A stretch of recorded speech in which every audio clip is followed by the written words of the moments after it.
Hello, and welcome to Folger Encores. I'm David Goldstein. It's my pleasure to be speaking with you today. The Folger has been sharing selections from our archive of plays, music, talks, and readings with you in this Encores series. This week, we're excited to bring you a selection from the Folger Shakespeare Library's Shakespeare Birthday Lecture series. This talk, delivered in 2011 by Professor Wendy Wall, the Avalon Professor of the Humanities at Northwestern University, was entitled Recipes for Thought, Shakespeare and the Art of the Kitchen. In her talk, which introduces ideas that helped shape her most recent book, Recipes for Thought, Knowledge and Taste in the Early Modern English Kitchen, Professor Wall examines the world of recipe writing in early modern England to show the unexpected ways that kitchen work presents forceful recipes for thought, both on and off the Shakespearean stage. She draws connections among common domestic tasks like seasoning, preserving, and distilling, and then shows how they lead us directly into questions about art, nature, knowledge, and time. These arguments feel just as fresh and as well seasoned as they did when they were presented almost a decade ago. Professor Wall has been at the forefront of the investigation of early modern recipe writing since the publication of her second book, Staging the Renaissance, Household Work and English Identity in Early Modern Drama, which demonstrates the deep connections between professional drama and the mundane work of the household. The book came out just as I was writing my dissertation, and for me, it opened up a whole new set of possibilities for studying Renaissance foodways. Wendy showed her readers that one could use the techniques of literary analysis to explore the rhetoric of recipes while still respecting the fact that what the early moderns called receipts aren't the same as novels or poems. They are in some ways similar, but they also do different, really exciting things, providing unique windows into women's experience, domestic life, the writing and rhetoric of the commonplace world, household contributions to early modern science, and into what and how people ate in the period. Wendy's work has in turn inspired us here at the Folger as well. As one of the co-directors of Before Farm to Table, Early Modern Foodways and Cultures, the inaugural project of the Folger Institute and the Mellon Initiative in Collaborative Research, I've found Professor Wall's scholarly inquisitiveness so generative as our project team has developed our own research questions and collaborations. The goal of Before Farm to Table has been to develop interdisciplinary knowledge about food and foodways in the early modern world. To that end, we asked Wendy to join us as an associated scholar, in which capacity she generously shared her wisdom about early modern recipes while thinking with us in new ways. It was scholarship at its best, open communication, the free and interested flow of ideas, the encouragement and celebration of voices long quieted and marginalized. In the section of the Shakespeare's Birthday talk that you're about to hear, Professor Wall takes us on a tour of the use of the word season in Shakespeare, touching on a number of plays, but coming to rest in All's Well That Ends Well, with its astonishing attunement to the lived world of recipes. In the full talk, also shared here, you'll find a broader discussion of the meanings and functions of the early modern recipe that shows us just how crucial this form is for understanding life and thought in Shakespeare's England. Please be sure to join us again for these weekly episodes of Encores, highlighting all that the Folger has to offer. Thank you so much.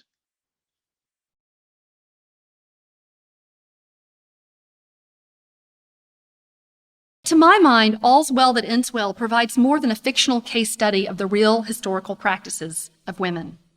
For before any recipe is introduced in the play, the audience is subtly immersed in the intellectual concerns of what we might call a recipe world. When Helena appears in the first scene, she weeps while being praised. Her guardian, the Countess of Rosilian, explains that Helena seasons her own virtue and her father's memory by steeping them in salty tears. And here's the Countess' lines. "'Tis the best brine a maiden can season her praise in. The remembrance of her father never approaches her heart, but the tyranny of her sorrows takes all livelihood from her cheeks." And you might remember that this is the way that Olivia is also introduced in Twelfth Night. She's crying, and they say she's seasoning a dead brother's love. The Riverside editions gloss on season to preserve, a culinary image, indicates that Shakespeare introduces Helena by underscoring her ability to pickle or preserve her dead father's memory and her own qualities. In trying to understand why the play's heroine is introduced as a sort of grieving Martha Stewart, ever so handy with brining, I first began to explore what seasoning meant. And it turns out the answer is unexpectedly complicated. Its first meaning, to intensify flavor in a food, is fairly straightforward. Early English recipes reflect profusely flavorful food, with meat simmering in a spicy sauces of nutmeg, lemon, cinnamon, currant, cardamom, sugar, and vinegar. A recipe in Elizabeth Fowler's collection states that one should, quote, "season ducks very high with pepper, cloves, mace, nutmeg, and salt." Nature, according to British cooks, demands liberal interference. Herbs to season, herbs to cure. This was the title of one of the recipe books. Helena's weeping then appropriately heightens her praise. Yet seasoning also carried the opposite meaning, that of tempering extremity. Mixing ingredients to moderate the properties of substances or the complexions of those consuming them was crucial to Galenic physiology. Let's look at the recipe we just talked about, the one you want to season very high. Pepper, as a hot food, for instance, could temper or offset the coldness of ducks or people with phlegmatic constitutions. Seasoning was thus a never-ending process of attenuating the characteristics of plants, foodstuffs, and persons. This meaning is on display when Portia, in The Merchant of Venice, famously pleads that mercy should season justice, or when Lady Macbeth counsels her husband that sleep is the season of all natures. Nature here is imagined to be a system of elements in a constant state of disequilibrium. Rather than merely supplementing the world, the cook is immersed within it to settle its potentially agonistic elements. And seasoning is the act of both intensifying and moderating differences. But the primary definition of seasoning in this scene has more to do with temporality than with tempering, and you can hear the relationship between those words in the very sound. Renaissance recipe books tutor workers to ferret out the rules governing the organic world, to understand the precise months and times of day when plants and herbs had potency. In fact, the art of harvesting herbs was often presented as the foundational knowledge of housewifery. John Partridge's wonderfully titled book, The Treasury of Commodious Conceits and Hidden Secrets, doesn't that make housework sound very scandalous and titillating? It devotes an entire section to the special time of herbs. He warns that gathering them out of time compromises their effectiveness. Jervis Markham opens the cookery section to his estate manual, The English Housewife, with the all-important kitchen garden, explaining the proper year, day, moon, and weather in which herbs were to be sown and gathered. Perdita's classification of flowers in Shakespeare's The Winter Tale translates precisely this seasonal knowledge into social protocol, for she fits flowers to the age of each recipient at the sheep-shearing festival. Portia in Merchant of Venice, on the other hand, converts herbal knowledge into a tip for aesthetic success. Quote, "The nightingale, if she should sing by day when every goose is cackling, would be thought no better a musician than the wren. How many things by seasoned are to their right praise and true perfection." Value rests precisely in being in proper time. Yet passive submission to time becomes in recipe writing an urgent injunction to action. One must vigorously do to be in the right instant.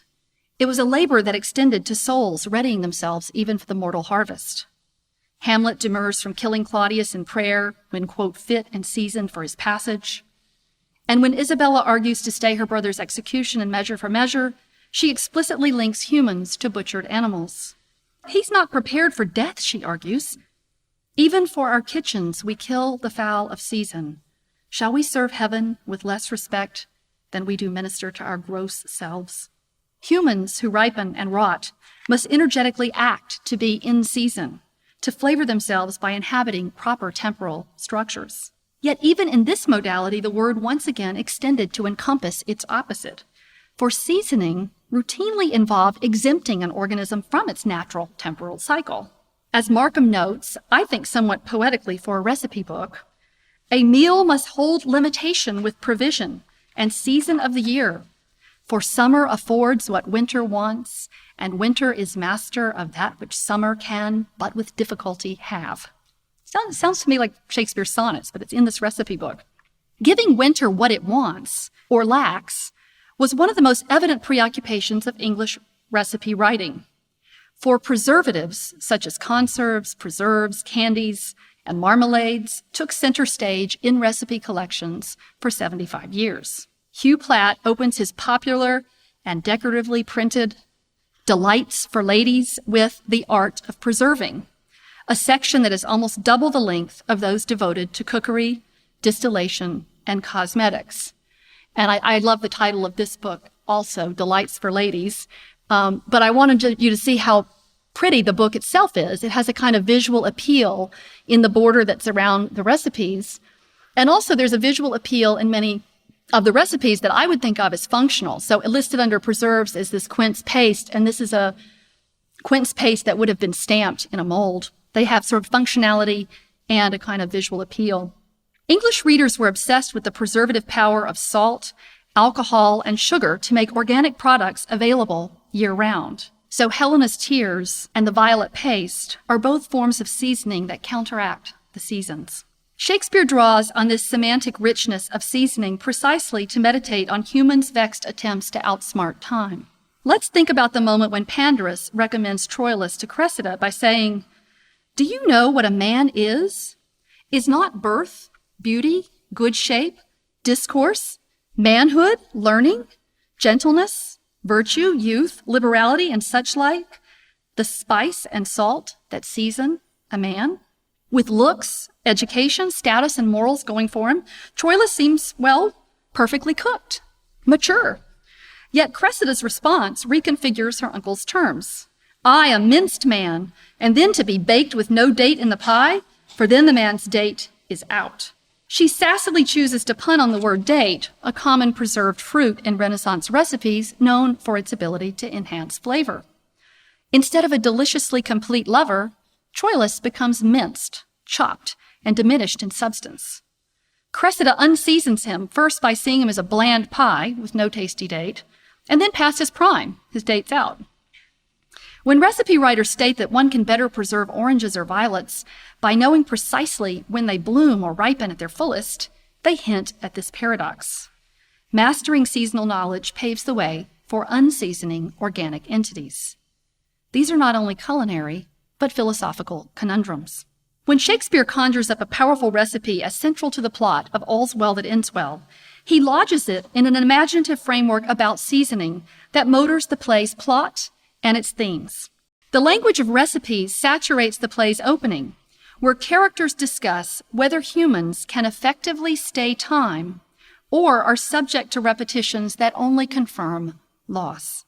Will her son leaving home make her relive her husband's death? The Countess wonders in the play's opening lines. This doubled loss is then connected to the mortality of the king, a ruler who has, quote, persecuted time with hope. The torture of time and the recursive repetition of the past sparked the Countess to think of her recently deceased and beloved physician, Gerard de Narbonne, who, she says, almost, quote, made nature immortal. It is within this chain of associations of humans battling nature that she introduces his daughter, Helena, our heroine, whose tears, as you remember, flavor her virtue, whiten her cheeks, and preserve her father's memory. Just to remind you, that's what they said about Helena.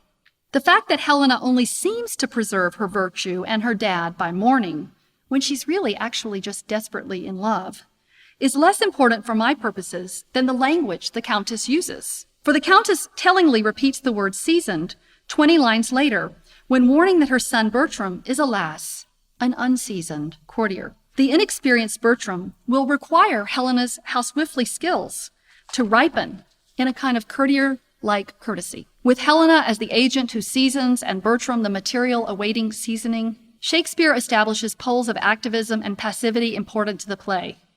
But these are immediately linked to two opposed modalities of time. Helena's way of flavoring things is to grace the past in the present. And Bertram's lack of seasoning isn't just a state of emotional inexperience.